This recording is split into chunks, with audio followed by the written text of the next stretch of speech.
Welcome back to Understanding Depression. Today's episode asks a deeply personal and sometimes painful question. Is depression a sin?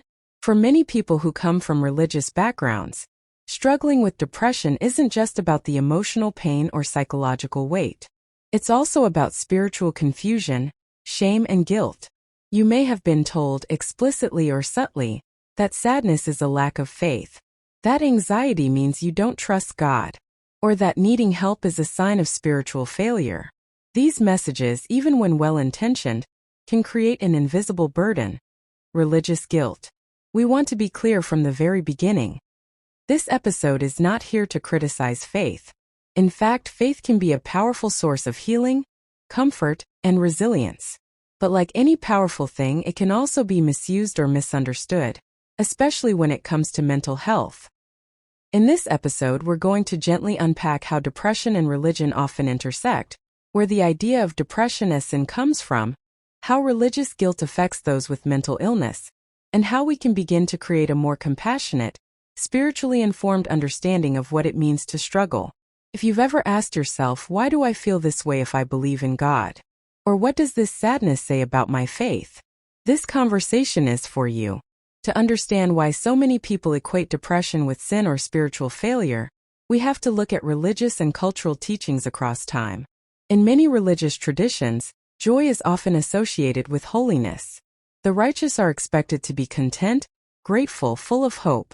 The idea of suffering is sometimes framed as punishment for wrongdoing, or the result of not praying hard enough, believing deeply enough, or living rightly.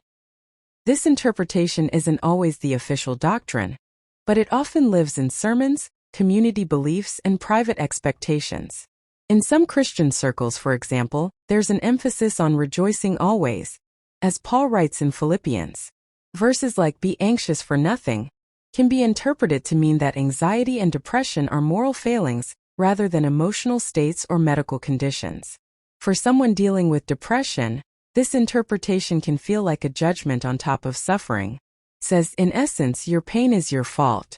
Or worse, your pain is evidence of your lack of faith. But let's pause for a moment and ask, is that truly what sacred texts mean?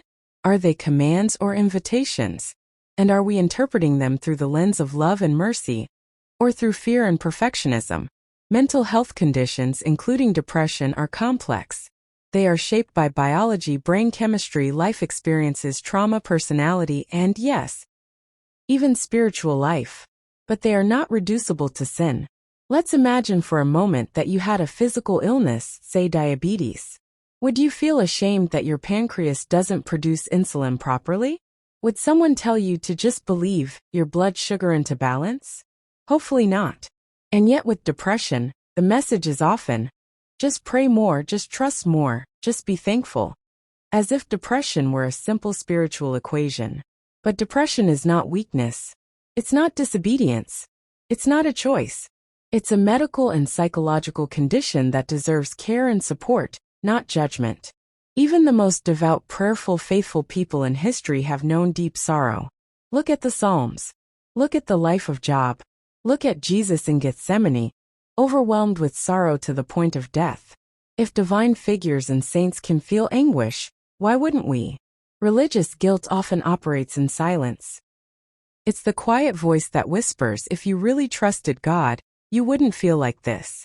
It's the fear that you're letting your faith community down by admitting you're not okay. It's the shame of needing medication or therapy when you've been taught that prayer should be enough. This kind of guilt can make people hide their depression, or worse, deny it. They may avoid seeking help because they don't want to be seen as spiritually weak. They might smile at church while crumbling inside. They might isolate themselves because they feel they don't deserve support until they've fixed themselves spiritually. But guilt is not the same as healing, and hiding your pain doesn't make it disappear. In fact, religious guilt often deepens the depression, creating a cycle that's hard to break. So, how do we begin to heal the rift between faith and mental health? It starts with compassion from ourselves, from others, and from our understanding of the divine. Many modern faith leaders, theologians, and spiritual communities are beginning to speak more openly about mental health. Some churches now host support groups, refer members to therapists, and preach messages of grace rather than condemnation.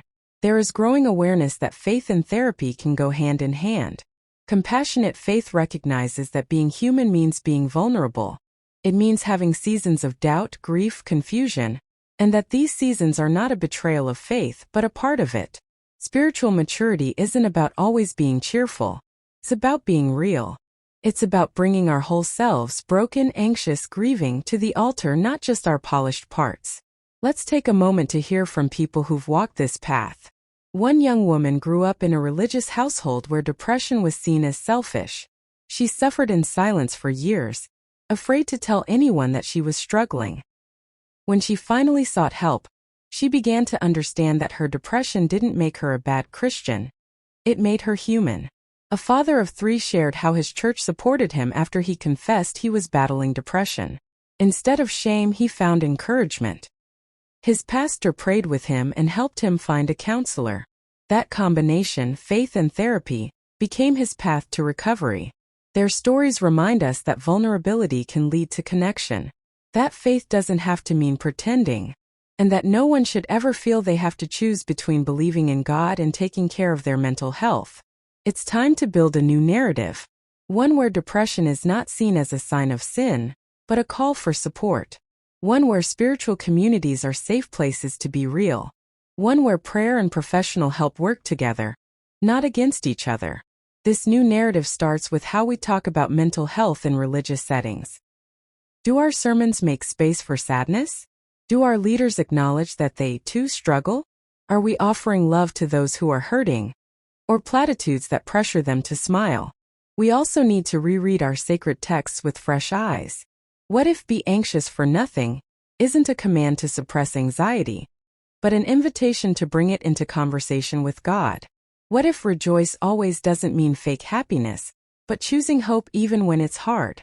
Healing begins when we stop pretending that faith and depression are enemies. If you're listening today and you've wrestled with this, if you've ever felt ashamed for being depressed, or worried that God is disappointed in you, please hear this. You are not alone. Your depression does not disqualify you from being loved. Not by your community, not by your Creator, and not by yourself. Faith and depression can exist in the same heart. Grace and sadness can live together. You are allowed to struggle. You are allowed to ask hard questions. And you are absolutely allowed to get help. We encourage you to speak to someone you trust, a therapist, a pastor, a friend. Choose communities that make space for your story, not ones that silence it. And remember, needing support doesn't mean your faith is weak. It means you're human. Thanks for staying with us. If this episode spoke to you, please share it with someone who might need to hear it. And don't forget to like, comment, and subscribe to Understanding Depression. Until next time, take care of your mind, your spirit, and your story. Disclaimer: depression is a heavy burden, but no one should have to carry it alone. In this episode of Understanding Depression, we explore the essential role of family and friends in the recovery process. Through research, real-life stories, and practical tips, we uncover what genuine support looks like, and how even small acts of compassion can make a big difference.